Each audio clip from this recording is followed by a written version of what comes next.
नमस्कार. राजमुद्रा फिल्म्स प्रस्तुत कल्लोळ पडगम उत्सवांचे मनोगत वादनांचे या मालिकेच्या आजच्या भागात आपल्यासोबत उपस्थित आहेत जय मोहिते दादा, जे गेली 12 वर्ष आपला जगदंबा ढोलताशा पथकासोबत कार्यरत आहेत. तर जाणून घेऊया आज त्यांचं मनोगत. नमस्कार दादा. नमस्कार.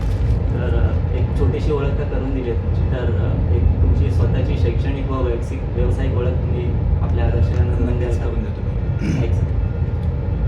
माझं नाव जय भरत मोहिते. मी ॲक्च्युली तसं बघायला गेलं तर मी इंजिनियर आहे. त्याच्यानंतर मी माझा मास्टर्स केला, मी MBA केलं माझं, आणि त्याच्यामुळे माझं डबल मास्टर्स पण झालं.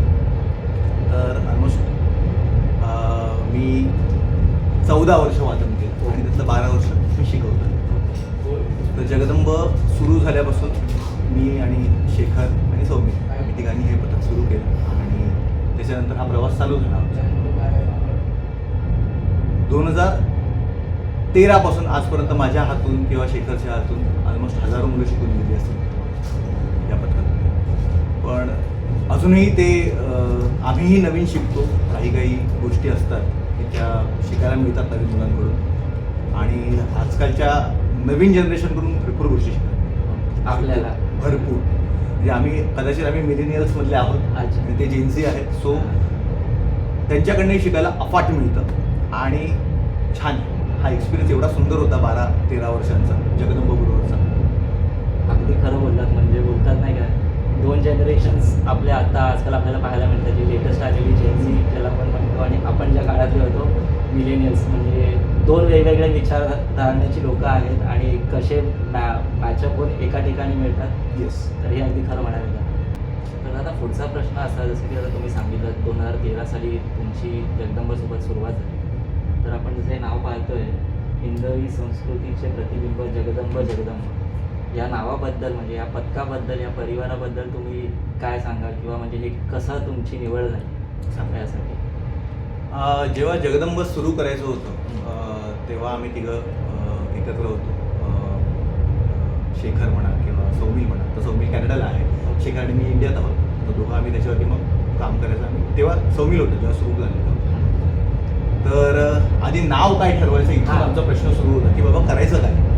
तर आम्ही भरपूर काही नावं तिघंच होतो तेव्हा, आणि तिघंच आम्ही विचार करायचो की बाबा नाव ठेवायचं काय, चांगलं असलं पाहिजे, आपल्या विचारांशी असलं पाहिजे, आणि त्याच्याबरोबर एक आपला प्रवास असताना त्याच्यासाठी आपण काहीतरी काम करणं फार गरजेचं आहे. प्रवास कसला करायचा, फक्त ढोलताशा करायचा की त्याच्याबरोबर काहीतरी असलं पाहिजे. तर तिघांचं आमचं हे बोलणं चालू असताना पहिलं वादन कुठे करायचं आमचं ठरलं. नावही ठरलं नव्हतं, पहिलं वादन कुठे करायचं. 1 मे महाराष्ट्र दिन रायगडावर. तर मुंबईतलं पहिलं जे पथक असेल ज्यांनी रायगडावरती जाऊन वादन केलं ते म्हणजे जगदंब. तर असंच रात्री आम्ही भेटायचो. ऑफिसमधून मी यायचो, हे लोक तिकडे असायचे, आणि आम्ही तिघं भेटायचो. आणि खूप विचारमंथनानंतर मग एक दिवस काय झालं की आमचा सौमिल जो होता तो रात्री श्री शिवछत्रपती मालिका जी तेव्हा यायची स्टार प्रवाह, तर तो बघत बसलेला, आणि त्याने रात्री 12-1 वाजता मला फोन केला, जय जगदंब.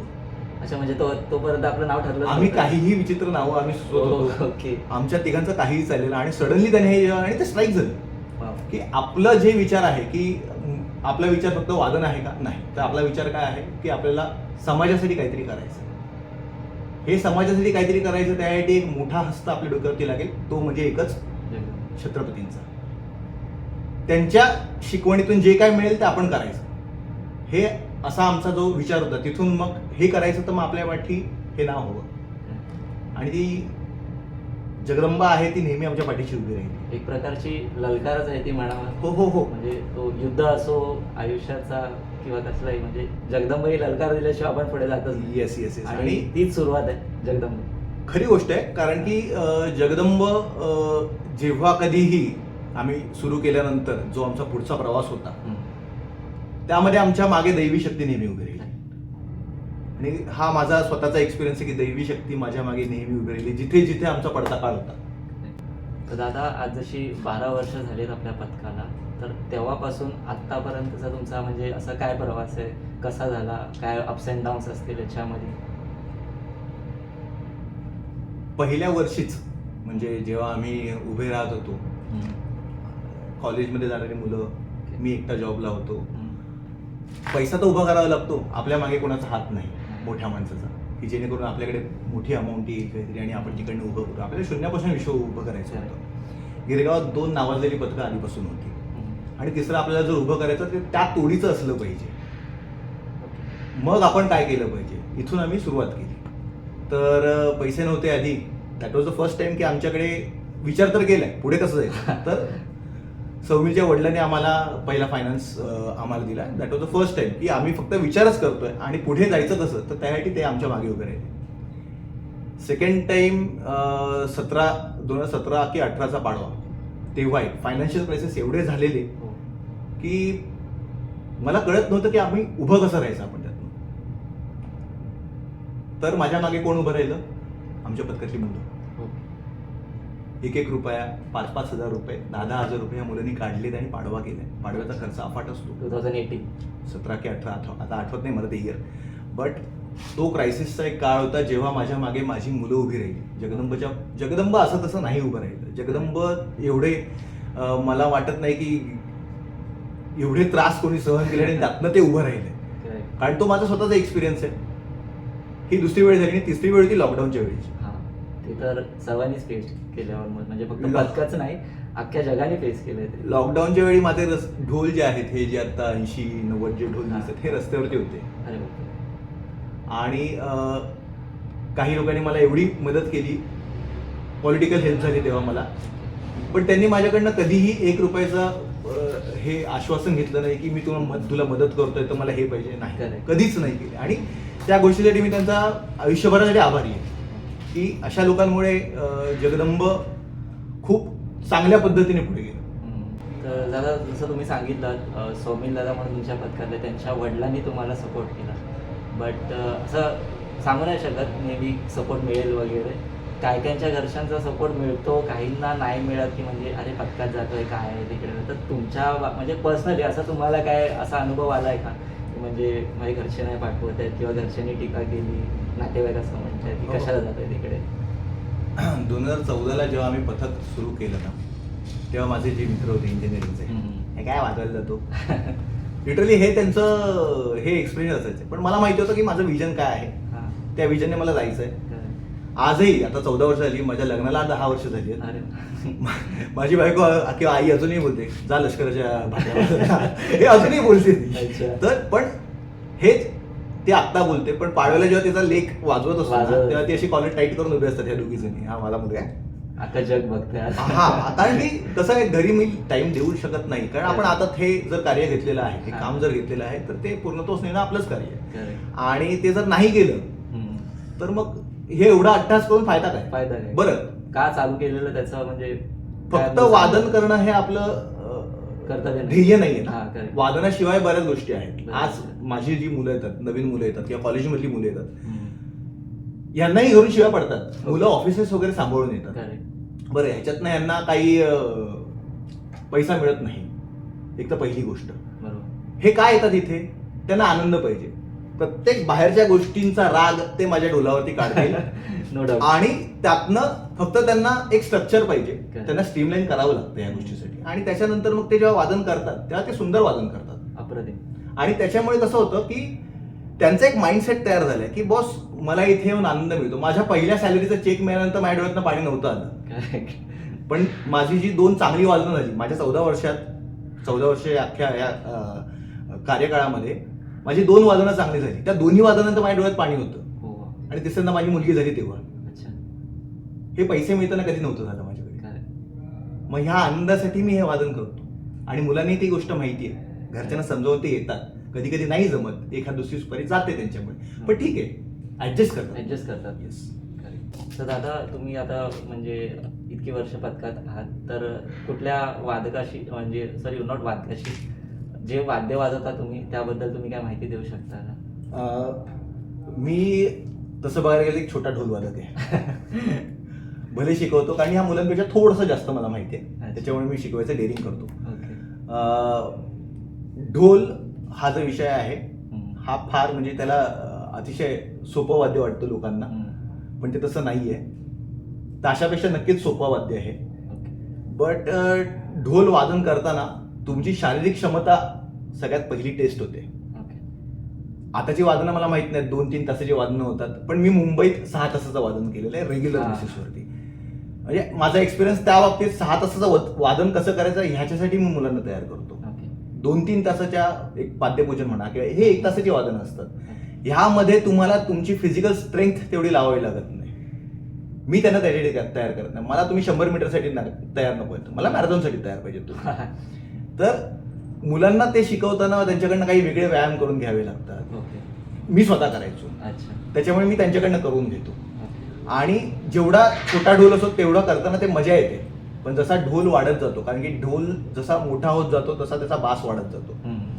आणि तो जो ते जे व्हायब्रेशन्स आहेत सगळ्यात ओके. मोठे जे जे हा. जे काही जनरेट होतात ते मोठ्या ढोलांमधून होतात. छोट्या ढोलांमधून तुमचा धम आवाज येतो, त्यातला तो व्हायब्रेशन्स वाढत जातात. वाढत जातं.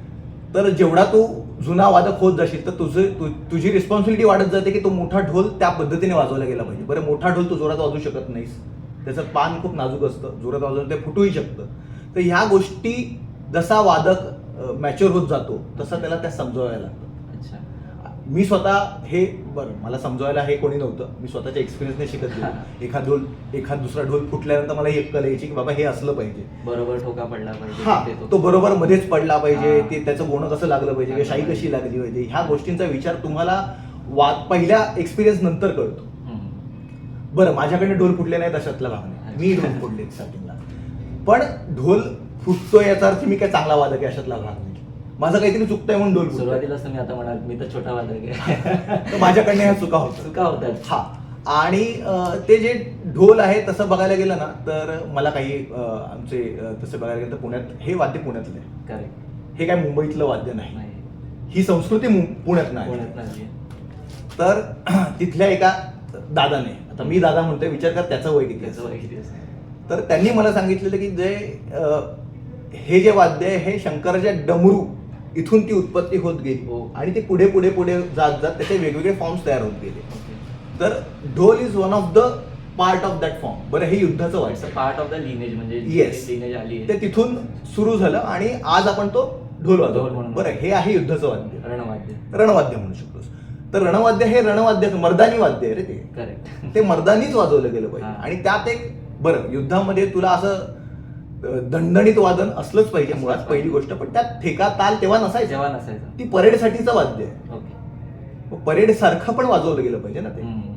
तू जेव्हा 3 तासाचं वादन करतोस, 2.5 तास हातच वाजवतोस, हा. करेक्ट. मग ते 2.5 तासाचं जे वादन आहे ते चांगलं असलं पाहिजे तुझं. अर्ध्या तासाच्या वादनाला अर्थ आहे का नाही. व्हिडिओ पुरता? हा. व्हिडिओ तर काय 30 सेकंडचे पण येतात आजकाल. बरोबर. तर ते जे समजा चौकात वाजवता तुम्ही कुठल्या, हा. तर चौकातलं वादन महत्वाचं आहे, नो डाऊट. हा. बट तुमची मिरवणूक जी आहे ती कशावरती ओळखली जाते? तुमच्या होणाऱ्या चुकांवरती. त्या जेवढ्या चुका कमी. बरं, तुम्ही जे 7 हात वाजवले किंवा 5 हात, प्रत्येक पथकामध्ये वेगवेगळे हात असतात, माझ्याकडे 7 हात आहेत. ओके. ते 7 हात वाजवताना हम्म. तुझ्याकडनं चुका किती होत आहेत, त्या Matters. चुका किती कमी झाल्या पाहिजे, मॅटर्स. ह्या गोष्टी फार मॅटर करतात आणि त्याचीच प्रॅक्टिस आपण करतो, करेक्ट. चुका कमी करायची. तर दादा आपला जगदंब जास्त करून आपला ओळखून आहे तो गिरगावच्या पाडव्यामध्ये. तर सर्वांनाच आवडतो गिरगावचा पाडवा म्हटलं तर जगदंब आणि अजून इतर 2 पथकही असतात तिकडे गिरगावातली नावाजलेली. तर ती सर्वांची आवडती मिरवणूक आहेच, तुमची पण असेलच. तर त्या व्यतिरिक्त अशी कुठली आवडती मिरवणूक ज्या आणि त्या मिरवणुकीत म्हणजे असा किस्सा ज्यातून तुम्हाला काही अनुभवायला मिळालं किंवा काही नवीन शिकायला मिळालं, आणि गिरगावच्या पाडव्याबद्दल पण तुम्ही सांगू शकता जे काय. गिरगावात पाडव्याला खूप खूप मुलं इच्छुक असतात वादनासाठी. मुळात त्या वादनात सुद्धा मजा येते. बट ते वादन जर तुमचं कंटिन्युअस होत असेल विदाऊट ब्रेक तर त्या वादनाला मजा जास्त येते. तसं होत नाही गिरगावच्या वादनात. ते तुम्ही जे काही व्हिडिओज बघता ते कट मध्ये बघता, त्यामध्ये जी अवस्था असते किंवा व्यवस्था असते जे मॅनेज करायचं असतं त्यामध्ये बऱ्याचदा गोष्टी फेल होतात. बट त्या झाकून त्याच्यावरती ओव्हरकम करून जे मुलं परफॉर्म करतात ते फार महत्वाचं असतं आणि ते मुलं करतात त्याच्यामुळे त्यात मजा असते. एक गर्दी खूप असते त्याच्यामुळे वादन करताना तेवढं प्रेसिजन येत नाही. त्यात तुमचे 60 ते 70 वादक असतात ढोल वादक. ताशेवादात 20-25 वेगळे, 25 वेगळे. टोल एक मोठा वेगळा असतो. ध्वज त्याच्यामुळे वेगळे. ध्वजाचे शाळेतली मुलं वेगळी, अच्छा. ध्वजाचा मानाचे 3 ध्वज वेगळे. अच्छा. हे असा अख्खा सेटअप जेव्हा तुम्ही घेऊन जाता ओके. तेव्हा त्यामध्ये थोडं कमी जास्त होत असतं ओके. आणि चालू असतं त्यामध्ये. पण माझं स्वतःचं पर्सनली जर मत आहे तर मला आवडणारी अशी 2 वादनं 14 वर्षात माझ्या आवडीची 3 वादन म्हणजे एक पाडव्याचं वादन होतं, लॉकडाऊनच्या नंतरचा जो पाडवा झाला तो 22. हा, आणि एक वादन जे मी रुईयाचा जो कट्ट्याचा जो गणपती आहे ते एक वादन, आणि मागच्या वर्षी एक आम्ही लालबागचं वादन केलेलं. ओके. ही 3 वादनं कदाचित अशी वादन होती, मी मगाशी म्हटलं की माझ्या डोळ्यातनं पाणी पाणी आलं. आलं. ही 3 वादनं त्या लेवलची होती. तीनदा डोळ्यातनं पाणी आलं. आणि ह्या तिन्ही वेळी असं वाटत होतं की आमच्या मागे ती जगदंबा उभी होती, हा, correct. नाहीतर आम्ही त्या लेवलचं वादन करूच शकलो नसतो. आणि करतात मुलं, मेहनत खूप करतात. मुलांमुळे पथक असतं Correct. No doubt. आणि पथकामुळे मुलं असतात. त्या दोघांना तुम्ही वेगळं करू शकत नाही. त्यांच्या मेहनतीने ते असतात, तुमची मेहनत गेली की ती मागे उभी राहते. तर दादा, नेक्स्ट क्वेश्चन थोडा क्रिटिकल आहे. हम्म. म्हणजे आपण जर समाजात वाजवतो तर लोक असे म्हणतात की अरे ढोल ताशा वाजून काही मिळत नाही, असे वायफळ कामं आहेत, किंवा पण एक वादक म्हणून आपल्याला माहिती आहे की त्यातून म्हणजे आपल्याला किती आनंद मिळतो. तर मग तुम्ही या गोष्टींना म्हणजे कसं किती पॉझिटिव्हली घेताय आणि त्यावरती तुमचं काय मत आहे? मत असं आहे की तुम्ही इथे आनंदासाठीच या. करेक्ट. जर तुम्ही त्यातनं काही वेगळं मिळवायचा प्रयत्न करत असाल ते फार कठीण आहे. कारण की एक वादक घडणं किंवा एक कलाकार घडणं ही फार मेहनतीची गोष्ट आहे. आणि त्यासाठी तुम्ही खरंच तेवढा वेळ देताय का? देत असाल तर मग त्यातनं तुम्हाला काहीतरी मिळेल. पहिली गोष्ट, तुम्हाला आनंदच मिळाला पाहिजे. आनंदच मिळाला जर तुम्ही तेवढी मेहनत घेताय तर. आणि जर दुसऱ्याची काही अपेक्षा असेल तर 9 to 5. तर 9 to 5 हा ऑप्शन आहे नेहमीचा. पथकामध्ये म्हणजे प्रत्येक वयोगटाची मुलं मुली वगैरे एक असतात, लहानापासून मोठे. पण जास्त करून आपल्याला म्हणजे बोलतात नाही काय, एफर्ट ज्यांच्यावरती टाकायचे असतात ते असतात लहान मुलं आणि स्त्रियावादक. तर ते लहान मुलं आणि स्त्रीवादक त्यांच्यावरती आपण काय खास काळजी घेतो, आणि किंवा त्यांना कशा प्रकारे आपण शिकवतो ते जे ज्या करून ते फटाफट ग्रास्प करू शकतील आपलं जे काही ढोल आहे, ताशा आहे? ढोल आणि ताशा कोणीही नवीन व्यक्ती असून दे, बेसिक लेवल शिकायला किंवा बेसिक लेवलपर्यंत ॲज अ वादक म्हणून घडायला तुम्हाला 2 वर्ष लागतात. तुम्ही जर म्हणाल की मी आज वाजवतोय, आज सुरू करतोय, मी 1 वर्षात वाजवेन, तर तसं नाही आहे. तसं नाही. ते वाद्य आहे, ते तुम्हाला त्याच्या परीने शिकवतं. तुमची ग्रास्पिंग पॉवर काय ह्याच्यावरती पण बऱ्याच गोष्टी असतात. मुलं म्हणा, मुली म्हणा, किंवा लहान मुलं असते. उलट हे लहान जे असतात ना ते फार लवकर शिकतात, कारण त्यांचे शिकायचे दिवस आहेत, ते शिकत जातात. त्यांच्यासाठी खूप काही नवीन आहे, त्यांच्यासाठी नवीन आहे, त्यांना इंटरेस्टिंग असतं. त्यांना माहिती असतं की माझे रील्स येणार आहेत किंवा माझे फोटोज येणार आहेत. ज्या स्त्रिया वादक असतात त्या त्यांचं घर वगैरे सांभाळून येतात, नोकरी धंदे वगैरे सांभाळून, नवरा सांभाळून, मुलं सांभाळून, यांच्यावरती विशेष मेहनत घ्यावी लागते. कारण की त्यांना मी इथे शिकवतो, बरं मी त्यांना किती वेळ देऊ शकतो एकदा शिकवण्याच्या सेशनमध्ये? 1 तास. पुढे घरी जाऊन त्यांनी जर त्याची प्रॅक्टिस नाही केली तर ते नाही शिकू शकणार. मग माझं त्यांना हेच म्हणणं असतं की मी त्यांना काही व्हिडिओज पाठवतो. माझे मी आमच्या पथकामध्ये आम्ही 7 हाताचे जे नोटेशन्स आहेत ते लिहिलेत. एक ऑडिओ जनरेट करून आम्ही दिलेलं आहे की हे असंच वाजलं गेलं पाहिजे, हे असंच बोललं गेलं पाहिजे. तर जेव्हा मी इथे प्रॅक्टिस घेतो, मी ते जसं बोललोय किंवा ते जसं बोललं गेलंय त्या ऑडिओ क्लिपमध्ये, तशाच पद्धतीने त्यांना बोलायची प्रॅक्टिस करतो. तशाच पद्धतीने तुम्ही वाजवायचं. 1000-2000 थाप्या वाजवायच्या त्याच्याशिवाय तुमचे हात तयार होणार नाही. टिपरू मिळणं तर फार लांबची गोष्ट. जोपर्यंत तुम्ही हाताने व्यवस्थित वाजत नाही त्याच्यानंतर मग टिपरू येतो. जेव्हा ह्या गोष्टी होतात तेव्हा मग त्यांना कळायला लागतं की हे कठीण नाही. मग त्यातले अर्धे सोडून जातात. त्रास होतो, पाठीला त्रास होतो, काही जणांना आधीच इंजुरी असते, हौस असते, तरी ते उभे राहतात. मग त्यांनाच कळतं की बाबा आपल्याला नाही जमणार. मग ते मला सांगतात की दादा हे जमत नाही. मी म्हणतो छोटा ढोल घे, बघ प्रयत्न कर. तरीही नाही जमलं तर मेडिकल इश्यूज, त्याला आपण काही करू शकत नाही. पण जे बाकीचे व्यक्ती आहेत त्या एवढ्या मेहनती नंतर सुद्धा जे टिकतात ते वादक व्हायच्या लायकीचे असतात. नाहीतर पहिल्या 7-8 दिवसात दादा मला नाही जमत आहे, मग नको करूस.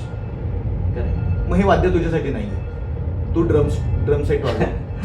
ऍक्च्युली म्हणजे जर तुम्हाला तुम्हाला ह्या गोष्टी जर नाही जमणार नाही आहे, जमणार. ह्या वाद्यासाठी जर तुमची फिजिकल स्ट्रेंथ नाही आहे मग कठीण आहे. आणि तुम्हाला त्या लेवलला तयार व्हायचं आहे. आता ही जी आमची एक आज आमची प्रॅक्टिस चालू आहे आणि ही जी जुनी बॅच असते ह्या लेवलला जर तुम्हाला पोहोचायचं, तुम्हाला 2-3 वर्षाचं वादन करणं गरजेचं आहे. मिरवणुका वाजवणं गरजेचं आहे. नुसतं प्रॅक्टिसमधनं वादक नाही घडत, मिरवणुकांचा एक्सपिरियन्स असणं फार गरजेचं आहे. ऍक्च्युअल फील्ड मध्ये तुम्हाला शिरता आलं पाहिजे. ऑन जॉब ट्रेनिंग असल्याशिवाय तुम्हाला ह्या गोष्टी मिळणार मिळणारच नाही. तर त्याच्यामुळे जेव्हा तुम्ही फील्डवरती असता किंवा जेव्हा खरंच मिरवणूक चालू असते, ताशा जेव्हा एकत्र वाजतो, केऑस असतो आजूबाजूला, लोक तुम्हाला बघायला येतात, तेव्हा तुम्हाला खरं तुमची कॅपॅसिटी काय आहे आणि तुमचं वादनाची लायकी काय आहे ही कळते. लायकी इन द सेन्स हा मराठी शब्द आहे, त्याच्यामुळे त्याच्यानुसार घ्या. तो काही मी Capability sarcastically काय घेतोय. आहे, तुमची कॅपेबिलिटी हा. काय आहे वादनाची ती आपल्याला कळते, की तर तुम्ही त्यानुसार परफॉर्म करू शकता. करेक्ट. या गोष्टी तुम्हाला स्वतःच्या स्वतः कळायला. Correct. बरं, तुम्हाला वादन जर 2 वर्ष जमत नाही आणि याचा अर्थ आपण त्यांना सोडून देतो अशातला भाग नाही. नाही. आपलं कर्तव्य आहे की त्यांना जेवढा टाइम देता येईल, जितक्या जास्त वेळा शिकवता येईल तेवढा आपण शिकत राहणं हे आपलं कार्य. नाहीतर त्याला तुला तर येत नाही, तू तर मागे जा, असं नाही करता येत. तुला शेवट तू कंटाळून गेला पाहिजेस, पण मी कंटाळला पाहिजे शिकवताना. मी याचा गुरु म्हणून तुला शिकवतोय, तर मी तुला कंटाळलं नाही पाहिजे. माझं एवढंच फक्त म्हणणं आहे. जसं आता तुम्ही सांगितलं 2 एज डिफरन्सेस आहेत, एक लहान मुलं एक मोठी मुलं. तसं आपला एक जनरेशन डिफरन्स पण आहे. जसं तुम्ही सुरुवातीला सांगितलं, एक तर मिलेनियल्स आणि जे आता येणारे जे जेन झी ज्याला आपण म्हणतो आजच्या काळात, तर त्यांच्या माइंडसेट सोबत आपण म्हणजे कसं त्यांना तयार करतोय, की म्हणजे आता आपल्या टायमाला आपण बघितलेलं, आपण साधारण तेव्हा तर काय रील्स फोटो वगैरे एवढं सगळं नाही सगळं, पण आपण युट्यूबवरती बघून साधारण पुण्याचे व्हिडिओज पाहायचो आणि आपण शिकायचो मुंबईमध्ये.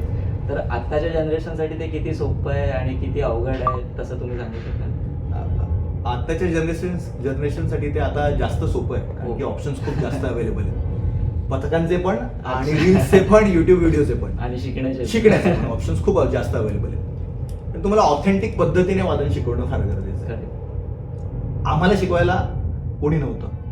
आम्हाला एक पुण्याचा दादा येऊन शिकवून गेला. तेच जसं त्याने सांगितलं एकदा एका रात्री जय बघे असं असतं, धन धन धन, अशा पद्धतीने तो शिकून गेला आणि 1-2 दादांच्या वादनाला येऊन उभा राहिला, निघून गेला. तशा पद्धतीने मी माझ्या पुढच्या बॅचला शिकवायला सुरुवात केली. ते शिकवताना तेव्हा जी मी भाषा वापरायचो, ती भाषा जर मी आज वापरली तर ती नाही जमणार. ती मुलं आज सोडून जातील. बट शेवटी शिकवणं कार्य आहे. आपण आपल्यात चेंजेस केले तर त्या मुलांना जास्त सोपं जातं ते शिकायला. आम्ही आमच्या चेंजेस केले, आमच्या शिकवण्याच्या पद्धतीमध्ये चेंजेस केले, प्रोसेस सेम ठेवली. जे तुम्हाला फिजिकल स्ट्रेंथ घ्यायची आहे ती त्याच पद्धतीने ठेवली, त्यामध्ये चेंजेस नाही केले. फक्त आमच्या बोलण्याच्या पद्धती, आमचा माइंडसेट जो आहे त्यांचा माइंडसेट आम्ही विचारात घ्यायला लागलो, की कशा पद्धतीने शिकवल्यानंतर त्यांना जास्त शिकेल. ऑब्व्हियसली हे एक्सपिरियन्स नंतर कळतं, कारण की तुम्ही नवीन असताना माझ्याच पद्धतीने तुला वाजवायचं आहे अशा पद्धतीने आम्ही होतो. पण आता तुझी स्टाईल एक वेगळी असेल, तू कोणाला तरी फॉलो करत असशील. ऑब्व्हियसली आता हे जे नवीन मुलं येतात काहीतरी बघतात आणि कोणाला तरी फॉलो करून येतात. मग ते त्याच्या स्टाईलमध्ये बसवून मग त्याला कसं शिकवता येईल या सगळ्यांचा विचार आपल्याला करावा. ऑब्झर्व करून आणि ते कसं आपल्यामध्ये ते म्हणजे त्यांना उतरवून घेणं आणि त्या ह्यामध्ये लहान मुलं जी शाळेतली मुलं आहेत त्यांना शिकवणं फार सोपं असतं. कॉलेजमधली मुलं असतात त्यांच्या डोक्यात वेगळं काहीतरी चालू असतं. मग त्यांना ते कट करायला लावून आपले जे विचार आहेत ते डोक्यात घालण्यासाठी त्यांच्यावरही थोडी जास्त मेहनत घ्यावी लागते.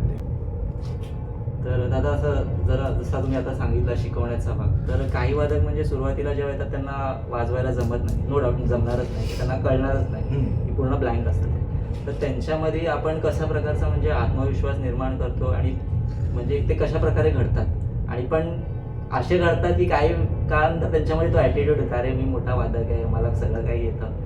मग जेव्हा हवेत जातो सॉरी फॉर दिस वर्ड्स, पण मग त्याला आपण परत कसं आपण ते भूतलावर आणतो की बाबा नाही, तू आपण ज्या मोटिव्हने इकडे आहोत ते मोटिव्ह कसं तू पुढे घेऊन चालायचं तुला.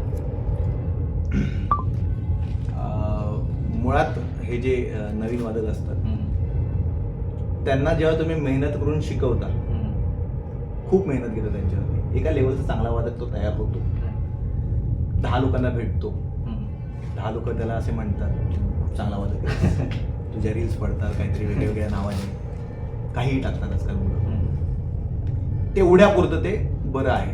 तो जेव्हा ते सगळ्या गोष्टी घेऊन पथकात येतो तेव्हा ते पथक प्रमुखांचं काम आहे किंवा आमचं काम आहे की हवा काढणं फार गरजेचं असतं. डोक्यात हवा गेली, ॲज अ वादक म्हणून डोक्यात हवा जाणं फार वाईट आहे. तू त्या पथकासाठी जर पूर्ण वेळ देतोयस आणि त्या पथकासाठी जर वाजवतोयस तर तुझ्या डोक्यात हवा जाणं फार क्वचित घडतं. पण जर गेलीच तर तुमचं काम आहे आणि ते स्ट्रिक्टली झालंच पाहिजे. जेव्हा तो काही इतर वादक जेव्हा असतात त्या जर तुम्ही त्याला वेगळी ट्रीटमेंट दिली तर हवा जाणारच आहे. Correct. कुठल्याही वादकाला वेगळी ट्रीटमेंट देऊ नये, सगळ्यात महत्त्वाची गोष्ट. मी तरी देत नाही किंवा आपल्या पथकात तशी होत नाही गोष्ट. किंवा कोणी असेल, मी नसेल किंवा आमचा पथकप्रमुख असेल किंवा अध्यक्ष असतील, कोणी असेल, ते कधीच ही गोष्ट होऊन देत नाही की एखाद्या चांगल्या वादकाला वेगळी ट्रीटमेंट.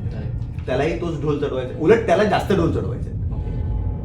तो तुझा ढोल फक्त स्वतःचा ढोल चढवून नाही, तुला अजून 5 ढोल चढव आणि बाजूला हो. मोठा आवाज दिलायस ना तर जास्त ढोल चढव आणि बाजूला हो. ती हवा जाऊन द्यायची नसते आणि आम्ही जाऊनही देत नाही.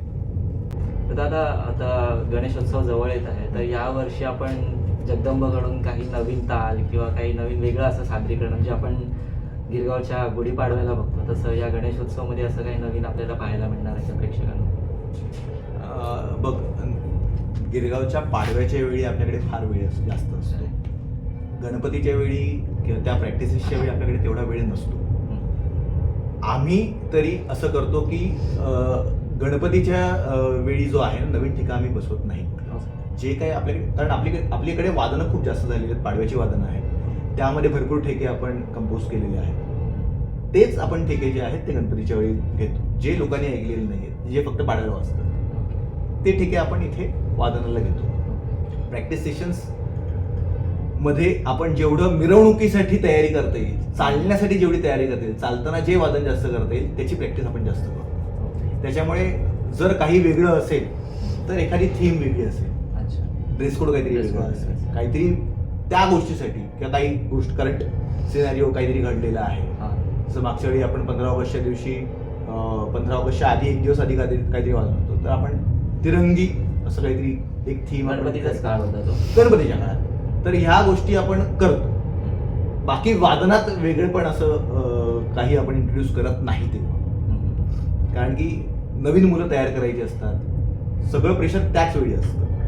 पाडव्याच्या वेळी नवीन मुलांवरती आपण तेवढं लक्ष देत नाही, पण गणपतीच्या वेळी ही नवीन मुलं, कारण ती तयार गणपतीच्या काळातच होणार, कारण मिरवणुका जास्त असतात म्हणून. दादा, आता आजकालच्या काळात म्हणजे जसं टेक्नॉलॉजिकली आपलं म्हणजे जग वाढतंय, तसं सोशल मीडियावरती पण म्हणजे बोलतात ना खूप वास्ट लेवलवरती पोहोचलं सोशल मीडिया. तर आता अशी शोकांतिका आहे की म्हणजे बोलतात ना की वादक पथकामध्ये फक्त रील आणि फोटोसाठी येतात जास्त करून.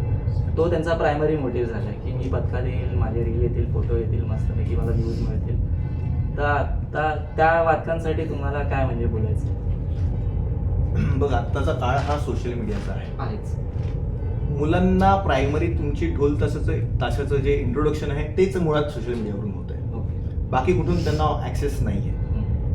त्यांचं प्रायमरी एम काय की बाबा मला रील्समध्ये झळकायचं आहे किंवा माझे फोटो झाले पाहिजे. पथकाचं प्रायमरी एम काय, वादन चांगलं पाहिजे, वादक घडले पाहिजे, संस्कृती. या दोन्ही जर गोष्टी तुम्ही एकत्र आणल्यात तर आमचा असा फंडा आहे, जर तुझं वादन चांगलं असेल तर तुझे फोटो येतील. इन जनरल वादन चांगलं कर, फोटो आपाप येतील. स्वतः पोज नको देऊ, फोटोग्राफर फोटो काढून जाईल. तू जर चांगला वादक असशील तरच तुझे फोटो येतील. जास्त जोशात नको वाजवू, कसंही वाजव, पण योग्य नको. ते वादन करताना जर फोटोग्राफरने फोटो घेऊन कॅमेरा घेऊन आला आणि तुझे फोटो घेतले तर त्याला अर्थ आहे. तू पोज देऊन काय अर्थ आहे त्याला? हे मी मुलांना समजवतो. मग मुलं त्याच्याकडे जास्त लक्ष देतात. माझा फोटो चांगला आला पाहिजे, माझं वादन चांगलं घडलं पाहिजे. त्यात माझाही मोटिव्ह साध्य होतो किंवा पथकाचाही मोटिव्ह साध्य होतो, मुलांचा मोटिव्ह साध्य होतो. तुम्ही त्याला टाळू शकत नाही. मुलांचं प्रायमरी एम ते कितीही तुम्ही समजवा, काहीही करा, ते त्यांच्याच प्रमाणे जाणार. तर त्याच्याबरोबर अलाईन असलं पाहिजे तुम्ही. हे मुलांना हवंय, आपण त्यांना ते दिलं पाहिजे, पण ते आपल्या पद्धतीने पण समजून म्हणजे पटवलं पाहिजे. त्यांना पटतं हे, आणि मुलांना पटतं. मुलं प्रॅक्टिस करतात त्याच्यासाठी, आणि फोटोही छान येतात. त्याने आपल्या पथकाचाही फायदा असतो. तुमच्या पथकातला एखादा मुलगा जर कुठल्या तरी एका मोठ्या पेजवरती झळकला तर मग का नाही ना, फोटो तर आले पाहिजेत, संस्कृती पण पोचली पाहिजे, फोटो पण आले पाहिजे, सगळं झालं पाहिजे. मग त्यात आपलाही उद्देश साध्य झाला पाहिजे. त्या पद्धतीने जर आपण अलाईन करून गेलो तर नक्की होतं त्या गोष्टी. दादा, असं पण घडतं की म्हणजे फक्त रील आणि फोटो नाही, पण काही वेगळाच माइंडसेट असतो पथकामध्ये येण्याचा. म्हणजे फक्त असं मुलांना नाही बोलू शकत मी, मुली पण असतात की बाबा इकडे यावं, कोणतरी एक मित्र व्हावा किंवा मैत्रीण व्हावी, आणि पुढे जाऊन त्याचं काहीतरी वेगळंच म्हणजे काहीतरी वेगळं चित्र होतं त्याचं. म्हणजे होतात. म्हणजे एकदम क्लिअर कट जर बोलायला गेलं तर रिलेशनशिप्स Affairs म्हणजे वगैरे. एक नातं होतं हम्म. काय मुला मुलींचं, पण ते कितपत म्हणजे योग्य तर नाहीच आहे, पण कारण तो अजेंडाच नाही आहे एखाद्या पथकाचा किंवा कुठलाही. मग त्यावरती म्हणजे काय तोडगा आहे आपला? मग हा पथकाचा जरी अजेंडा नसला तरी मुलांचा किंवा मुलींचा असतो. मुलांचं असं तेच तो पर्सनल तेच घेऊन येतात. आणि बघ, कॉलेजमध्ये जा नाही तर अशा कुठल्याही एका वेगळ्या ऑर्गनायझेशन मध्ये गेला तरी मुलांच्या आणि मुलींच्या डोक्यात हे हे असतं. असतंच. हां. इथेही येताना त्या मुलांच्या डोक्यात ते असणारच. हम्म. मुलांना तुम्हाला आधी ही गोष्ट क्लिअर करायला पाहिजे, तुमचे जे काय मैत्री, हम्म. वैर, हां. अफेअर्स ते पथकाच्या त्या उंबरठ्याच्या बाहेर ठेवून द्यायचं. हम्म. तुम्ही जर ही गोष्ट पाहिली तर पथक तुमची काळजी घेईल. तुम्ही जर आज तो येत नाही म्हणून येत नाही, हम्म. अशाही गोष्टी बऱ्याचदा होतात. असं जेव्हा व्हायला लागतं तेव्हा तुम्हाला त्यांना समजवावं लागतं. बघ, ही यंग जनरेशन आहे, तू आज त्यांना तोडशील ते उद्यापासून नाही येणार. नाही येणार. त्यांना त्यांच्या पद्धतीने समजवणं फार गरजेचं असतं. बरं, त्यातही आपला जो मुद्दा आहे सांगायचा तो व्यवस्थित पद्धतीने स्पष्टपणे गेला पाहिजे. त्याला कळलं पाहिजे की हे दादाला कळलेलं आहे, दादाला आवडत नाहीये, पण दादा काय म्हणतोय की ही गोष्ट बाहेर ठेव. ओके. ती तुझी पर्सनल लाईफ आहे, हे पथक आहे. तुझी पर्सनल लाईफ आणि पथक एकत्र नको आणूस. बरोबर. जेव्हा हे मुलांना कळतं ते अलाईन करतात. आणि माझा एक्सपिरियन्स खूप चांगला आहे या बाबतीत, खूप चांगला आहे. ओके. 12 वर्षामध्ये भरपूर अफेअर्स घडली, लग्न झाली आमच्या पथकात. अच्छा. बट त्याच्यामुळे असं नाही झालं की त्याचा काही वेगळा इम्पॅक्ट आला आमच्या पथकात. चांगल्या गोष्टी घडल्या, पण त्या तुम्ही राईट टाइम जर त्याला ऍड्रेस केलं हम्म. किंवा राईट टाइम त्या मुलांना समजवलं. कारण जेव्हा त्यांचे अफेअर्स होतात तेव्हा ते गेलेले असतात, त्यांना काही ऐकायचं नसतं. तेव्हाच तुम्हाला त्यांना समजवायचं नीट पद्धतीने, आणि समजतात मुलं. आता इतकी वर्ष पथक चाललं आहे, पण हे फक्त म्हणजे बोलतात ना काय रस्त्यावर वाजवण्यापेक्षा किंवा गणपती मिरवणूक आपण जेव्हा करतो तेवढ्यापुरतं सीमित नाही आहे. ज्या समाजासाठी आपण वाजवतोय, ज्या समाजाच्या आनंदासाठी आपण वाजवतो, तर त्या समाजासाठी आपण काय असे सामाजिक उपक्रम करतोय? बरं, सगळ्यात पहिली गोष्ट, आपण हे रस्त्यावरती वाजवतो तर रस्ता हा मुळात आपला स्टेज आहे. स्टेज आहे काय? स्टेजवरचं जे बंदिस्त वातावरणात वाजवतो त्याचं हे वाद्य नाहीये. नाही. रस्ता हाच आपला पहिला स्टेज आहे. काय? तर तिथे वाजवल्याशिवाय तुम्हाला नाही पुढे जाता येत. हां. तर सामाजिक उपक्रम काही ठिकाणी आम्ही त्यांच्यासाठीही वादनं केलेली आहेत, हम्म. जी आम्ही फ्री पण केलेली आहेत बऱ्याचदा. काय? की एखाद्या अनाथ आश्रमात गेलोय किंवा वृद्धाश्रमात आम्ही काही साहित्य पोचवलेलं आहे. वा. एकदा आम्ही नाम फाउंडेशनला पण काही एक अमाऊंट अच्छा. आमच्याकडनं गेलेली आहे. हम्म. मागच्याच वर्षी आमच्याच पथकातली जी शाळेतली मुलं होती हम्म. ज्यांना खरंच शिक्षणाची गैरसोय होते असं वाटलं आम्हाला, त्यांना आम्ही आपल्याकडनंच मदत केली. ते ह्या गोष्टी घडत असतात. आणि माझं मुळात म्हणणं असं आहे की सामाजिक गोष्ट करताना मी जर एखादी गोष्ट देतोय तर ही देतोय ती गोष्ट मला लोकांना नाही सांगायची. त्यामुळे देण्याला अर्थ नाही राहत, त्या दानाला किंवा त्याला अर्थच राहत जर मी लोकांना सांगतोय ही गोष्ट. मी जर समाजासाठी करतोय, समाजाला माहिती आहे मी काय करतोय त्याच्यासाठी. आणि कसं असतं की आपलं जे काय वादन होतं वर्षातनं, जे काय माझा मेंटेनन्स जो काय आहे तो होतो, त्याच्यानंतर पाडवा होतो, ह्याच्यातनं उरलेला पैसा जो आहे तो आपण सामाजिक कार्यासाठी वापरतो. आणि बरं, वादनं आपण कशी करतो? एक तर देवकार्यासाठी करतो किंवा समाजासाठी करतो, आणि ह्याच गोष्टींसाठी हे वादन असणं फार गरजेचं आहे असं माझं प्रामाणिक मत आहे. जर त्या उत्पन्नासाठी जर मी वादन करतो त्या ढोल ताशाला अर्थ नाही. उत्पन्नासाठी वादन करण्यात खरंच अर्थ नाही. त्यातनं जो आनंद मिळतो त्यासाठी ढोल ताशा आहे. नाहीतर मग उद्या मी कदाचित एखाद्या लग्नाला वाजवेन, नाही होऊ शकत असं. नाही होऊ शकत. त्याला अर्थच नाहीये ना. मी उत्पन्नासाठी इथे नाही उभा आहे. इथे बसलेली आहे ती जी काही मंडळी आहेत किंवा माझ्या पथकात आहेत किंवा तुझ्याही पथकात असतील, ही चांगली शिक्षित मुलं आहेत, बरोबर. ही मुलं त्यांची 9 to 5 करून येतात. काही जणांचे बिझनेस असतील. माझ्याकडे होते काही लॉजिस्टिक स्वतःचा बिझनेस आहे, 10 ट्रक आहे. तो मुलगा येऊन वाजवायचा, पण तो येऊन सुद्धा दादा आता काय काम आहे, तो घरी मजेत असेल पण तो इथे येऊन काम करायचा. बरं, सामाजिक गोष्टींसाठी तो त्याच्या गाड्या आम्ही वापरल्यात. बरं दादा पैसे नको आपल्याला, अशीही मुलं असतात. आणि हे सामाजिक कार्य करतानाच ओळखी वाढतात. आणि कसं आहे, पैशातून माझी ओळख किंवा पैशातून जे काही पैसे देऊन माझ्याकडे आले लोक मला मला चांगली लोक जर जोडायची असतील ना तर पैसा, आर्थिक गोष्ट नसणं फार गरजेचं आहे. आपुलकी हवी त्यासाठी. आपुलकी हवी. तुम्ही आपोआप वाढाल, पैसा तुमच्याकडे येत राहतो जर तुम्ही चांगली कार्य करत राहाल तर. या प्रश्नाचा म्हणजे माझा मोठा असा होता की म्हणजे आपण सामाजिक उपक्रम जे पथकं करतात, जसा मगाचा एक प्रश्न होता की लोक म्हणतात अरे काय मिळतं यातून वगैरे, जसं तुम्ही म्हणालात आनंद मिळतो, तर सामाजिक उपक्रम करून जो आनंद मिळतोय तो तर अजून दुप्पट असतो. हो हो. आणि म्हणजे बोलतात ना की लोकांना कळलं पाहिजे की पथकं ही नक्की करतायत त्या फक्त वादन सोडून, त्यासाठी हा प्रश्न होता. ह्याच्यावरती आणखी एक गोष्ट सांगतो. पाडव्याच्या वेळी आहे ना आमची एक मीटिंग होते. ओके. त्या मीटिंगमध्ये आम्ही आमच्या मुलांच्या आईवडिलांना पण बोलवतो.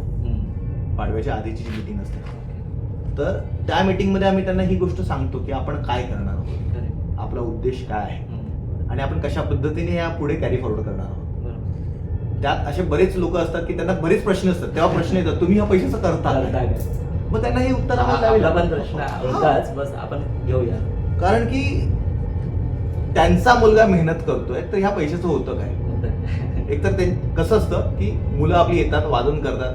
जर त्यांना आपण फक्त एका वडापाववरती घरी पाठवतो तर ही आपली चूक आहे. ते आपल्यासाठी वादन करतायत आणि त्यांना जेवण देणं. उद्या कुठल्याही मुलाला घरी गेल्यानंतर हा प्रश्न विचारतो, तुझं पथक तेवढं वाजवून खायला घालत नाही. ऑब्व्हियसली कुठल्याही घरातली मुलं विचारतील. तर ही गोष्ट पण घडली नाही पाहिजे. माझं सामाजिक कार्य माझ्या मुलांपासून सुरू होतं. जर ती योग्य असतील तर उद्या समाजाला ते काही मिळू शकते. तर दादा, आपण म्हणजे जे आता वाद्य वाजवतोय, जी आता पथकं उभारली आहेत म्हणजे मुंबईमध्ये, तर ती जी खरी सुरुवात होती ढोल ताशाची 1965 मध्ये डॉक्टर व्ही पेंडसे, ज्यांना आपण आप्पासाहेब पेंडसे म्हणून पण ओळखतो, तर यांनी खरी सुरुवात ज्ञानप्रबोधिनीपासून केलेली पुण्यामध्ये. ती मग हळूहळू मुंबईमधून मग अजून इतर ठिकाणी मुंबईमध्ये फार उशिरा आली. गावखेड्या ठिकाणी पण खूप कदाचित आम्ही जेव्हा मी खरंच वादन सुरू केलं तेव्हा ती आली. म्हणजे तो एक एरा होता 2012-13 ला, तेव्हा आली. आणि मग नंतर मग ती पथकं पण वाढत गेली मुंबईमध्ये. तर मग ते वाढत्या पथकांना म्हणजे त्या संख्येनुसार तुम्हाला काय वाटतं की कला कितपत म्हणजे खचत चालली आणि संस्कृती काय वाढ होत आहे त्याच्यामध्ये? पथकं येत आहेत मुंबईमध्ये, नवीन घडतायत, मग कालांतराने म्हणजे ती बंद होत आहेत, मग त्यावरती तुमचं काय मत? कसं आहे, पथकं ज्या स्पीडने ओपन झाली त्या स्पीडने बंदही झाली. आणि कलेसाठी खरंच हे वादन करत होते का, हा मुळात प्रश्न आहे. मला वाटत नाही ते कलेसाठी होते. जर जिथे तुमच्या पोटाला चिमटाच बसलेला नाही, तिथे तुमचा अजेंडा काय, तुमचा अजेंडा क्लिअर नाही, फक्त माझं ह्या पथकात भांडण झालं, मी बाहेर निघालो, माझं पथक ओपन करणार, पण त्याच्या मागे जर एखादं विजन नाहीये तुमच्याकडे तर ते पथक लवकर बंद होणार. जर त्यातल्या कोणी एखाद्या शहाण्या मुलाने स्वतःचं विजन ऍड केलं तर ते पथक पुढे चालू राहतं आणि ते जोरदार पुढे जातं. पथक नवीन ओपन होणं ह्याच्याबद्दल माझा काही आक्षेप नाहीये, पण त्याने ते पुढे ती जी कला आहे ती पुढे नीट जोपासली पाहिजे. ऑथेंटिक वादन करणं फार गरजेचं आहे. जे आपण शिकत आलोय, उगीच आता मुंबईतल्या आणि पुण्यातल्या लोकांमधला फरक आहे. त्या लोकांनी ती कला पहिल्यापासून बघितलेली आहे. आपल्या इकडच्या लोकांना मेरे को नाचना आहे. ऑडियन्स असतात. ऑडियन्स तुम्हाला रिक्वायरमेंट. पुण्यातला पथक वाजवेल का रे ऑडियन्ससाठी? बघितलंस तू कधी? आपल्या इकडे का होतं? कारण की आपली पथकं जी आहेत ते देतात. ती गोष्ट त्यांनी मागितलंय, मी देणार. हे जेव्हा तुम्ही बंद कराल ना, तेव्हा तुमची संस्कृती जपली जाईल आणि कॉम्पिटिशन कमी होईल. कॉम्पिटिशन बघ, कुठलीही गोष्ट जी कॉम्पिटिशन वाढलीच पाहिजे. कॉम्पिटिशन वाढली नाही तर तुम्ही पुढे जाणार नाही. पण कॉम्पिटिशन ही हेल्दी असली पाहिजे. ती हेल्दी नसेल तर मग प्रॉब्लेम तिकडे जनरेट होतो. आज एखाद्या एका तासाच्या सुपारीला जर समजा एक 35,000 तुम्ही रेट सांगताय, तिथे जर चुकून एक कोणतरी येतो, मग 10,000 में बजाएगा, 20,000 में बजाएगा, अरे काय त्याला अर्थ आहे का त्या गोष्टीला? त्या क्वालिटी नाही देत तुम्ही. आणि बरं, ते जे ऐकणार आहेत त्यांना ती क्वालिटी नसते माहिती. मेरे को सिर्फ नाचना है, 40 ढोल लगाए, मेरे को सिर्फ नाचना है. 40 ढोल नाचण्यासाठी नाही वाजवत. प्रेझेंटेशन आहे. त्या प्रेझेंटेशन मध्ये तुम्ही आवाज कसं जनरेट करताय, किती तालबद्ध वादन करताय, ह्या गोष्टी फार महत्वाच्या असतात. आणि ह्या गोष्टींचा जेव्हा विचार हे जे नवीन जी पथकं उघडतात, ह्या गोष्टींचा विचार जेव्हा ते करतील तेव्हा नक्कीच तुमची संस्कृती जपली जाईल. आपण तरी हे प्रयत्न करतो. आता जी आहेत मुंबईतली मोठी मोठी पथकं आहेत जी जुनी आहे ते फॉलो करतात ही गोष्ट, नाही याच्यातला भाग नाही. आणि ते स्ट्रॉंगली उभे राहतात की बॉस हे माझं वादन आहे, मी हे करणार, तुझ्यासाठी मी नाही वादन करत आहे. तू मला पैसे दिलेस, तुझी मिरवणूक मोठी करून देतोय मी, हे काम मी करणार. मी तुला इथे नाचवायला नाहीये, मला पाहिजे असेल, मला वाटलं तर मी तुला नाचवेन. हा फंडा क्लिअर असला पाहिजे लोकांचा. जोपर्यंत लोक हे देत राहतील तोपर्यंत 10,000 हजार तो वाजवतील सुपाऱ्या, जे तुमचा कॉस्टही निघत नाही. तुमची एक ट्रकची कॉस्ट ऑलमोस्ट 8-9 हजार, खायला काय करणार. या गोष्टी आहेत, त्यांचा विचार केला तर नक्की होईल. तर आता पथकं म्हणजे मुंबईतली असो पुण्यातली असो, आपण आपल्याला बोलूया की आपण गणपतीचे आगमन विसर्जन करतो, नवरात्री असो मग दिवाळी किंवा इतर काही म्हणजे आपले सांस्कृतिक कार्यक्रम आपण म्हणजे करतोय. तर त्यातून आपल्याला एक ठराविक उत्पन्न मिळतो प्रत्येक मंडळाकडून. तर त्या उत्पन्नाचं कसं विभाजन होतं म्हणजे पथकाला अजून वर नेण्यासाठी आणि पथकासोबत म्हणजे होतं आपण जसं की मगाशी डिस्कस केलं सामाजिक कार्य, तर ते बायफिकेशन कसं आहे ते तुम्ही सांगू शकता? बरं, आधी सगळ्यात महत्वाची गोष्ट म्हणजे पथकाचं उत्पन्न हे कोणाच्या अकाउंटमध्ये चाललंय का? बरोबर, एव्हरीथिंग इज ऑनलाईन. तर ते जर असेल तर मग तुम्ही या गोष्टीचा विचारच नाही करू शकत. हा, जर ते एका कॉमन कॉजसाठी वापरताय किंवा कुठल्या गोष्टीसाठी तुम्ही वापरताय, तर जेव्हा हा पैसा येतो ऑब्व्हियसली तो पैसा सगळ्यात पहिला खर्च होतो तुमच्या मेंटेनन्ससाठी. आपला मेंटेनन्सचा खर्च खूप जास्त असतो. तुम्ही 80-90 डोलांचं एखादं पथक जर उभं आहे तर त्याला खर्चही अफाट आहे. त्यानंतर तुमची मुलं पण खुश असली पाहिजे, त्यांची जेवणाचे खर्च वेगळे असतात, ते झाले. त्याच्यानंतर एक सम अमाऊंट राहते, काही एक अमाऊंट राहत असेल. आधी कसं असायचं की लॉकडाऊनच्या आधी की आपण जे काय एक अमाऊंट राहील ती सगळी दानधर्म करायची. ठीक आहे, लॉकडाऊनच्या वेळी मला समजलं दानधर्मानंतर माझ्याकडे अमाऊंट नाही आणि मला कोणी उभं नाही करू शकत. माझ्या मुलांनी उभं केलंय, माझ्या मुलांनी पैसे काढले, मला कोणाचा तरी हात घ्यावा लागला, मला घ्यायला. प्रत्येकाला हात मिळेलच अशातला भाग नाही. मला मिळाला, माझ्या मागे जगदंबा उभी होती. ठीक आहे, असं प्रत्येकाचं होणार नाही. अशा वेळी तुम्ही एक सर्टन अमाऊंट की एक वर्षभर तुमची गोष्ट सगळ्या खर्च निघाले पाहिजे एवढी सम अमाऊंट उभी राहिल्यानंतर जे काय राहते, जे काय आमचे पैसे राहतात ते आम्ही त्यामध्ये ऍड करतो की आता सामाजिक उपक्रमामध्ये. आणि बघ, आपलं पांघरुण जे आहे ना ते आपल्याला पुरलं पाहिजे. ते जर नाही पुरलं तर आपण पुढे काहीच नाही. मग ते मी पुरवायला लागलो आणि नंतर जे काय एक अमाऊंट उरते ती डोनेट करायला लागलो. म्हणजे कसं आहे की उद्या जर मला कोणी विचारलं तुझ्या उत्पन्नाचं काय होतं, तुझ्या खिशात जातात नाही, ते आपण असे वापरतो. सगळे खर्च काढून म्हणजे बोलतात नाही काय, सगळं कॉस्ट काढून आपण समाजासाठी काहीतरी करतोय. नंतर तू जर नील राहिलास तर चालेल, पण तुझं वर्ष काही न करता एक वर्ष तरी टिकलं पाहिजे, इथपर्यंत तरी तू उभा होईल. तर आता एक असा प्रश्न आहे म्हणजे आपण जे ढोल ताशा हे वाद्य वाजतायत ते मुळात कशासाठी वाजतात? तर ते आपल्या भगव्या ध्वजासाठी वाजतात. तर पथकामध्ये ध्वजाला हा महत्व किती आहे आणि म्हणजे तुम्ही काय सांगू शकाल त्या बाबतीत? ध्वज नसेल तर वादन नाही, इतकी सोपी गोष्ट आहे. आणि तो जो कसं आहे की ध्वज हा नाचत राहिला पाहिजे, प्रतीक आहे. म्हणजे तो जो ध्वज आहे महाराजांचा ध्वज आहे आणि ती संस्कृती जी आहे ती आपण जपतोय, त्याचं ते प्रतीक असं मी म्हणतो. कदाचित माझं मत बाकीच्यांपेक्षा वेगळं असेल, पण मला त्या ध्वजाबद्दल का मान वाटतो, कारण की त्या माणसाचं किंवा त्या संस्कृतीचं ते एक प्रतिबिंब, जसं की तुम्ही त्या नामक हिंदवी संस्कृतीचे प्रतिबिंब. मग जर तो ध्वजच नसेल तर त्या वादनाला काय अर्थ?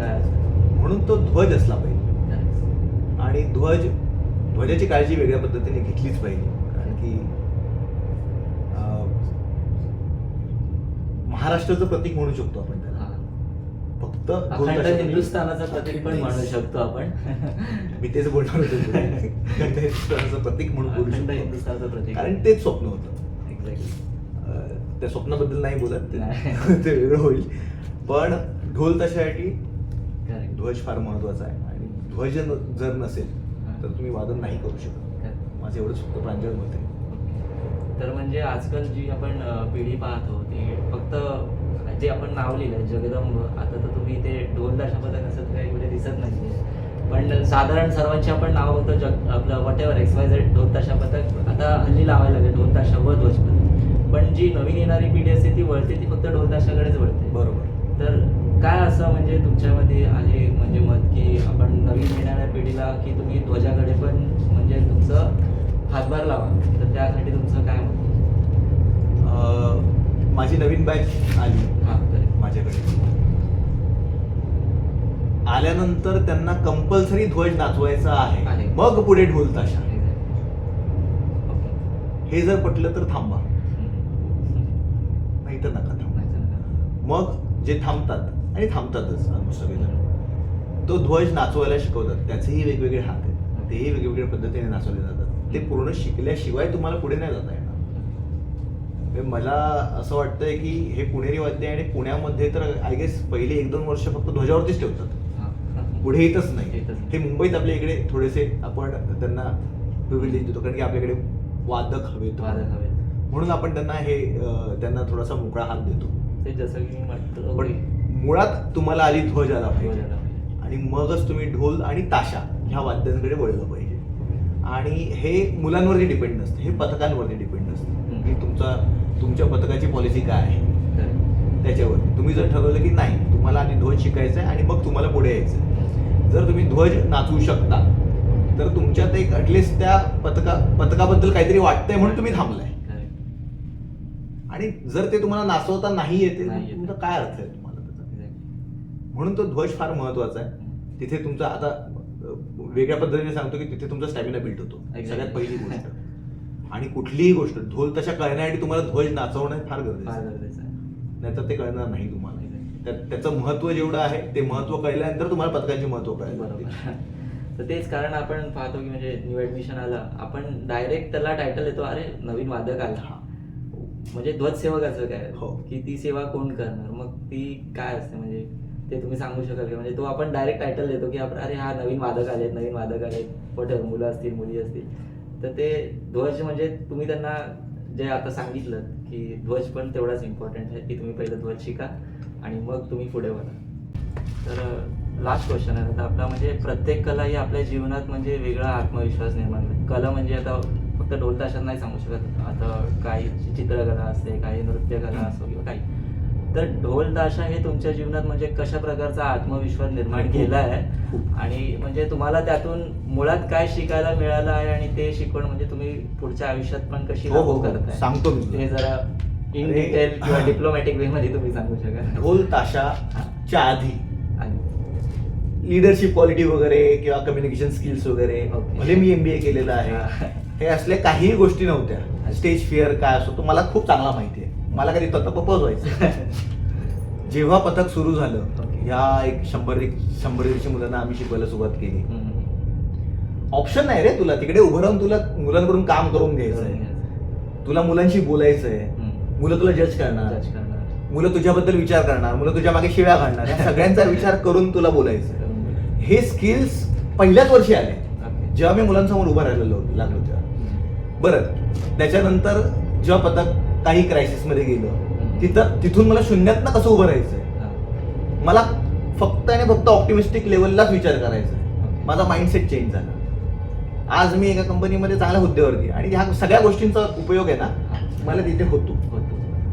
इव्हन आपली जे काय आपण परचेस करतो, आपलं काही पानं असतील किंवा ढोल असतील, हे करताना सुद्धा मी 3 कोटेशन मागवतो. मग त्या ज्या काही गोष्टी आहेत, तिकडचं इकडे आलं आणि इकडचंही तिकडे गेलं. माझ्या कॉर्पोरेट मधलं इकडे आलं, इकडचंही तिकडे गेलं. काही गोष्टी असतात त्या गोष्टी आपण चेंज नाही करू शकत. मॅनेजमेंट स्किल्स म्हणा. हा, आणि इकडनं खूप मॅनेजमेंट स्किल्स आमचे सगळ्यांचेच वाढले.